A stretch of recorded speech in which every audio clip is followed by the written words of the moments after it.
This P0354 repairing video is dedicated to Volkswagen's drivers.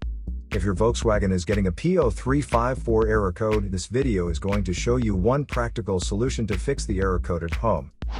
Use the Zeus app to scan your vehicle and see the error code P0354.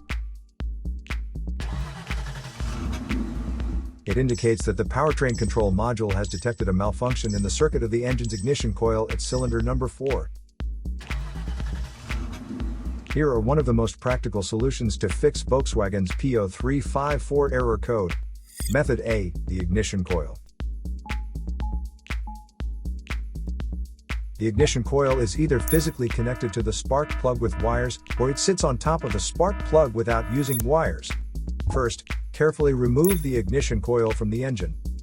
Check to see if the ignition coil is either stained or damaged. If the ignition coil is covered with engine oil or stains, simply clean it with a WD-40 cleaner. Otherwise, replace the damaged ignition coil with a new one.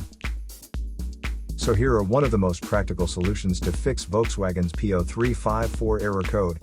After the repair, you can now use the Zeus app to clear the error code. And tap the rescan button one more time to make sure everything is fine with your vehicle. To save more money on car expenses, claim a free engine code scanner at the description link below, or check out the video here for more info. You're also welcome to leave comments below. Our mechanic professionals will answer them shortly. Don't forget to like and subscribe to our channel. Thanks again for watching this video.